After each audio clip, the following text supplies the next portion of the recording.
दो लोग एक दूसरे से तब मिलते हैं जब उनके रिस्पेक्टिव लाइफ पार्टनर उन पर चीट करते हैं। इसके बाद क्या होता है, यही आज की हमारी मूवी की स्टोरी लाइन है। आज की हमारी मूवी अप्रैल स्नो, ये 2005 की कोरियन रोमांटिक मूवी है। वीडियो स्टार्ट करने से पहले मैं आपको बता दूं कि लव स्टोरीज और कोरियन मूवीज़ के लिए मैंने एक सेपरेट चैनल क्रिएट किया है। उसका नाम है रोमियो और इसकी लिंक आपको डिस्क्रिप्शन में मिल जाएगी। अगर आपको वीडियो पसंद आता है तो लाइक और कमेंट ज़रूर कर दीजिएगा। और मेरा सेकंड चैनल जिसकी लिंक डिस्क्रिप्शन में है, इसे देखना मत भूलिए। अब बिना किसी देरी के मूवी को एक्सप्लेन करना स्टार्ट करते हैं। हमारी इस मूवी का मेन कैरेक्टर जिसका नाम है इंसू, ये फर्स्ट सीन में हमें एक इवेंट के लिए लाइट्स मैनेज करता हुआ दिखता है। रॉक शोज में बीट के हिसाब से जो लाइट्स बदलते हैं, इसी इंस्टॉलेशन का काम इंसू का है। ये काम पर था और अचानक से इसे कॉल आ गया। ये जल्दी से वहाँ से निकल गया। इसके बाद डायरेक्टली ये हॉस्पिटल में आया हुआ में दिखता है। इमरजेंसी रूम के बाहर वो वेट कर रहा था और वहाँ हमारी और एक मेन कैरेक्टर जिसका नाम है सुयंग, ये हमें दिखती है। सुयंग भी इंसू की तरह ही डिस्टर्ब है। कॉल आने के बाद जिस तरह से इंसू डिस्टर्ब्ड है, उसी तरह से सुयंग भी है। अब नेक्स्ट सीन में हमें पता चलता है कि इंसू की वाइफ का एक्सीडेंट हुआ था। सुयंग डिस्टर्ब थी क्योंकि उसके हस्बैंड का भी एक्सीडेंट हुआ है। सुयंग का हस्बैंड और इंसू की वाइफ ये दोनों एक ही कार में थे। इन दोनों को इनकी हस्बैंड वाइफ की चीज़ें ले जाने के लिए पुलिस बुलाते हैं। पुलिस इंसू से कहते हैं कि जब एक्सीडेंट हुआ था तो इंसू की वाइफ ड्रंक थी। इंसू को शॉक लगता है क्योंकि उसकी वाइफ कभी भी ड्रिंक नहीं करती। इसके बाद इंसू और सुयंग ये सब चीज़ें उठा लेते हैं। इसमें उन्हें प्रोटेक्शन भी दिख सकता है। जिस गाड़ी में इनके पार्टनर्स का एक्सीडेंट हुआ था, ये भी वो नोटिस करते हैं। जो चीज़ें इन्हें पुलिस स्टेशन से मिली है, इसमें एक कैमरा भी था। इस कैमरा को सुयंग चेक करती है और उसे बहुत बुरा लगता है। इन दोनों के लिए मिस्ट्री है कि उनके लाइफ पार्टनर घर से इतने दूर क्या कर रहे थे। इंसू अपने वाइफ के ऑफिस में कॉल लगाता है और उसे पता चलता है कि उसकी वाइफ ने वैकेशन के लिए छुट्टी ली थी। इंसू को उसकी वाइफ कहकर गई थी कि वो काम के लिए जा रही है। अब इंसू और सुयंग इन दोनों को लगता है कि उनके पार्टनर्स चीट कर रहे थे। नेक्स्ट सीन में हम देख सकते हैं कि इंसू से मिलने के लिए उसके फादर आते हैं। वो फादर से झूठ कहता है कि उसकी वाइफ बिजनेस ट्रिप पर आई हुई थी। उसे फिर से सिटी में यानी सियोल जाना पड़ेगा। जहाँ पर एक्सीडेंट हुआ है, ये इंसू के वर्क प्लेस यानी सियोल से बहुत दूर है। वो अपने सब काम छोड़कर यहाँ आया हुआ था, तो उसे फिर से घर जाना पड़ेगा। इंसू अपनी वाइफ का फ़ोन चेक करता है, पर वहाँ एक पासवर्ड है। वो अलग अलग पैटर्न ट्राई कर देखता है तो फाइनली अनलॉक हो जाता है। इस फ़ोन में उसकी वाइफ और सुयंग के हस्बैंड इन दोनों में जो भी कन्वर्सेशन हुई थी, ये सब कुछ वो पढ़ सकता है। ये पढ़कर वो बहुत डिस्टर्ब होता है। स्ट्रेस की वजह से उसके नाक से भी खून बहने लग चुका है। जब वो काम पर जाता है तो उसका फ्रेंड उसे एडवाइस करता है कि थोड़े दिन अब तुम ऑफ ले लो। पिछली बार अचानक से शो छोड़कर वो चला गया था, इसी वजह से उसके प्रोड्यूसर उस पर नाराज़ है। वो फिर से अपनी वाइफ के पास जहाँ पर एक्सीडेंट हुआ है वहाँ पहुँच जाता है। जिस होटल में वो रह रहा था, उसी होटल में सुयंग भी रह रही है। एक दूसरे के आमने सामने आते हैं। इंसू से बात करता है, कहता है मैंने पुलिस को कहा कि मेरी वाइफ एक बिजनेस ट्रिप पर आई थी। क्या तुम्हारे हस्बैंड भी बिजनेस ट्रिप पर आए थे? सुयंग कहती कि हाँ। इंसू बोलता है कि मेरी वाइफ वैकेशन के लिए आई थी। तुमने पुलिस को जो कहा वो सही कहा। इन दोनों को अपने पार्टनर्स के बारे में पता है। ये प्रिटेंड नहीं कर सकते कि इन्हें कुछ भी पता नहीं है। रात में जब इंसू अपनी वाइफ को देखने के लिए आता है तो सुयंग वहाँ खड़ी हुई थी। उसके हस्बैंड का किसके साथ अफेयर चल रहा था, ये वो देखना चाहती थी। इसके बाद हम देखते हैं कि दोनों मेडिकल स्टोर पर मिलते हैं। जो भी सब इनके साथ हो रहा है, तो इन दोनों को स्लीपिंग प्रॉब्लम्स आ रहे हैं। आगे चलकर सुयंग इंसू से बात करती है, पूछती है कि तुम्हें उन दोनों के बारे में कैसे पता चला। इंसू कहता है मेरी वाइफ के फ़ोन में सब मैसेजेस थे। सुयंग से पूछता है कि तुम्हें कैसे पता चला। कहती है ये जो कैमरा पुलिस ने हमें दिया था वो मेरे हस्बैंड का नहीं था।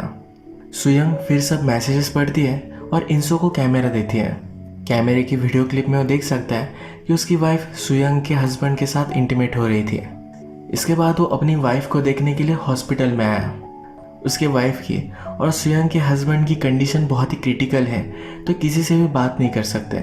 इंसू अपनी वाइफ से कहता है कि तुम्हें मर जाना चाहिए था। नेक्स्ट सीन में हम देखते हैं कि उसका फ्रेंड उसे मिलने के लिए आया हुआ है। उसे सहारा देता है और कहता है कि वरी मत करो, तुम्हारी वाइफ ठीक हो जाएगी। जब सब बात इंसू अपने फ्रेंड से कहता है तो उसे बहुत ही शर्मिंदा महसूस होता है। वो फ्रेंड से कहता है यह सब मेरी ही गलती थी, तुम मेरे बारे में क्या सोच रहे होंगे। वो अब अपने फ्रेंड से भी बात नहीं करना चाहता, उसे भी जाने के लिए कहता है। वो बहुत ही ड्रंक हो चुका था और डायरेक्टली सुयंग के रूम तक आया। उसने उसे कहा मुझे तुमसे बात करनी है, पर वो कोई भी बात कर सके इसकी हालत में नहीं था। सुयंग अपने रूम से बाहर निकल गई और वो वहीं सो गया। अगले दिन इंसू ने जो भी किया इस सब के लिए सुयंग से वो सॉरी कहता है। इसके बाद हम देखते हैं कि इनकी गवर्नमेंट ऑफिशियल से बात होती है। यहाँ हमें पता चलता है कि इनके पार्टनर्स का एक्सीडेंट किसी और गाड़ी से टकरा कर हुआ था। जो दूसरा आदमी था उसकी डेथ हो चुकी है। एक गवर्नमेंट ऑफिशियल उन्हें कहता है गाड़ी कौन चला रहा था ये अब तक पता नहीं चला है, सेटलमेंट कैसी होगी ये भी अनक्लियर है। ये इन दोनों से कहता है कि उस आदमी की फ्यूनरल पर तुम दोनों को जाना चाहिए। ये उस आदमी के गांव में पहुंचते हैं। वहाँ पर उसकी मदर इनका वेलकम करती है। उनसे पूछती है क्या तुम मेरे बेटे के फ्रेंड्स हो। ये सच सच उसे बता देते हैं। सुनकर वो रोने लगती है, कहती है यहाँ आने की तुम्हें कोई भी ज़रूरत नहीं थी, निकल जाओ यहाँ से। जब उस आदमी के ब्रदर्स को पता चलता है तो इन्हें मार मार कर निकाल देते हैं। ये सब सिचुएशन देखकर इनको बहुत बुरा लगा। घर आते वक्त इंसू बहुत रो रही थी। नेक्स्ट डे इंसू जब अपनी वाइफ का क्लीन अप कर रहा था तो अचानक से वो इंटरेस्ट खो देता है। इंसू अपनी वाइफ से कहता है कि तुम्हें मर जाना चाहिए था। उसे पूछता है तुमने ये किया क्यों। आज रात भी उसे नींद नहीं आती। बाहर स्नो पड़ा था तो स्नोबॉल बनाकर वो फेंक रहा था। ये सब सुयंग अपने रूम से देखती है। वो भी फिर उससे बात करने के लिए नीचे आती है। तो स्नोबॉल फेंक रहा था तो उसे पूछती है कि क्या तुम एथलीट थे। इंसू अपनी प्रोफेशन के बारे में उसे कहता है। वो कहती है ये तो बड़ा इंटरेस्टिंग काम है। इंसू को इतना अच्छा नहीं लगता।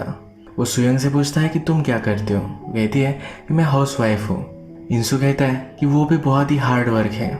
सुयंग को उसके हस्बैंड ने इस तरह से कभी भी एक्नॉलेज नहीं किया था, तो ये सुनकर उसे अच्छा लगता है। ये दोनों फिर डिनर करने के लिए एक होटल में आते हैं। सुयंग इंसू से पूछती है तुम और तुम्हारी वाइफ तुम दोनों कैसे मिले थे।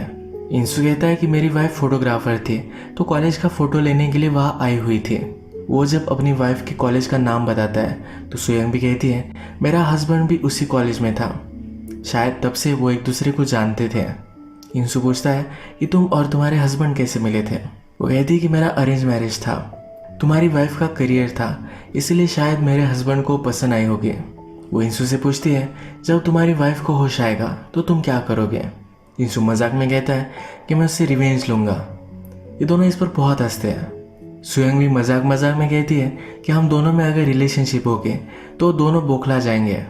इसके बाद इनका डिनर खत्म होता है। अगले दिन लंच भी ये एक साथ करते हैं। इंसू फिर से अपने काम कंटिन्यू करने के लिए सुयंग के साथ सियोल पहुंचता है। एक रात ये बाहर वॉक के लिए आते हैं। इन्हें वॉक तो करना था पर सुयंग को बहुत ठंड लग रही थी। सुयंग कहती है क्यों ना हम भागते भागते कार तक जाए। ये दोनों फिर ऐसा ही करते हैं। अब नेक्स्ट सीन में हम देखते हैं कि फिर से हॉस्पिटल में पहुंच चुके हैं। एक छोटा सा प्लांट बाय कर सुयंग इंसू को देती है, कहती है कि इसका अच्छा सा ख्याल रखना। इंसू भी कहता है मैं सही से इसका ख्याल रखूंगा। इसके बाद हम देखते हैं कि एक दिन फिर से एक दूसरे से मिले। इसके बाद एक दूसरे के साथ इंटीमेट हो गए। अब नेक्स्ट सीन में सी के पास ये वॉक कर रहे हैं। सुयंग इंसू से पूछती है तुम्हारा फेवरेट सीजन कौन सा है। इंसू कहता है मुझे स्प्रिंग पसंद है। सुयंग को विंटर अच्छा लगता है। इंसू कहता है कि मुझे स्नो भी अच्छा लगता है। वो विश करता है स्प्रिंग में स्नो गिरना चाहिए। इसके बाद एक दूसरे के साथ ये सेल्फी लेते हैं। इंसू ने अभी जो कहा कि स्प्रिंग में स्नो गिरना चाहिए। इन दोनों के फेवरेट सीजन अलग अलग है पर ये चाहते हैं कि ये दोनों एक हो जाए। इसी के लिए ये पॉसिबल नहीं है, पर इस बात के बाद इन दोनों ने सेल्फी लिया। जो मोमेंट इनके पास है ये कैप्चर कर कर रखना चाहते हैं। एक दिन एक दूसरे के साथ ये थे तो इंसू के फादर इन लॉ वहाँ आ गए। सुयंग को उसने छिपा दिया और उनके साथ वो आगे चला गया। ये दोनों एक दूसरे के साथ बहुत सारा टाइम स्पेंड करने लग गए थे। अचानक से हॉस्पिटल में एक दिन इंसू को कॉल आया। उसकी वाइफ अब होश में आ चुकी है। वो उसे देखने के लिए गया पर नर्स ने कहा कि अब ये होश में आ चुकी है पर ज़्यादा कुछ बोल नहीं सकती। इंसू फिर अपनी वाइफ का बहुत ख्याल रखता है। ये सब सुयंग नोटिस कर रही थी। जो भी हुआ है पर फिर भी वो अपने हस्बैंड को मिस कर रही थी। डॉक्टर से पूछती है मेरे हस्बैंड की कंडीशन में या कोई चेंजेस आए। डॉक्टर कहते हैं कि कोई भी चेंजेस नहीं आए। अगर तुम चाहती हो तो सियोल में उन्हें एडमिट कर सकती हो। जिनके साथ तुम्हारे हस्बैंड का एक्सीडेंट हुआ था वो अब सियोल शिफ्ट हो रही है, यानी कि इंसू अपनी वाइफ को लेकर सियोल जा रहा है। ये सुनकर वो हर्ट होती है। जब वो फिर से इंसू से हॉस्पिटल में मिलती है तो कहती है कि तुम अब खुश होंगे। तुम और तुम्हारी वाइफ सियोल जाने वाले हैं। गुस्से में ही वहाँ से वो चली जाती है। इंसू फिर से सुयंग से मिलने के लिए आया। उसके साथ वो डिनर पर जाना चाहता था और सुयंग ने उसे मना कर दिया। इंसू ने कहा कि मैं तुम्हारे लिए वेट करूँगा। इसके बाद हम देखते हैं दोनों फिर से इंटीमेट हो जाते हैं। इंसू अब वंडर करता है, अगर हम हमारी लाइफ में बहुत पहले और बहुत बाद मिले होते तो हमारी लाइफ कैसी होती है। उसे लगता है कि ऐसा अगर होता तो इन दोनों की सिचुएशन अब बहुत अलग होती है। इसके बाद डॉक्टर ने सुयंग को कॉल किया और बताया तुम्हारे हस्बैंड की डेथ हो चुकी है। सुयंग के हस्बैंड की तबीयत अचानक से बिगड़ गई थी। जब फ्यूनरल होता है तो इंसू भी अपने कंडोलेंस देने के लिए आता है। अब थोड़े दिन गुजर चुके हैं और इंसू की वाइफ अब बात कर सकती है।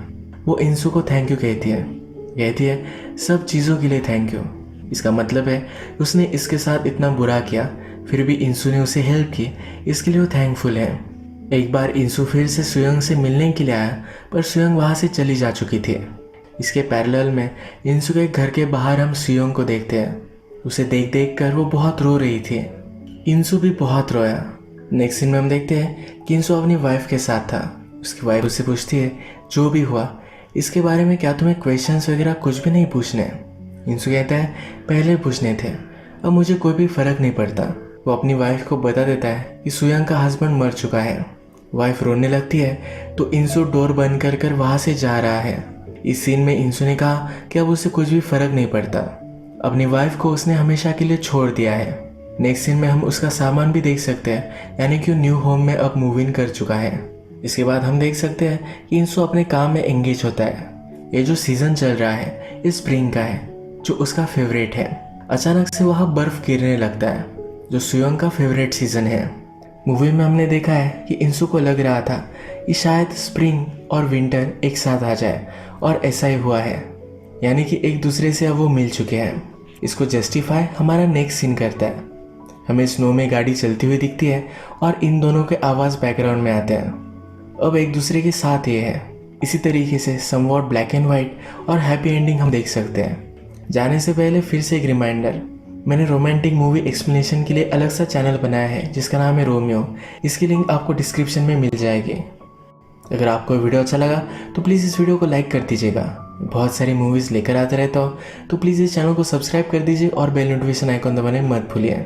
हम फिर से मिलेंगे और एक नई मूवी के साथ। तब तक के लिए थैंक यू और आप अपने आप का ख्याल रखिए।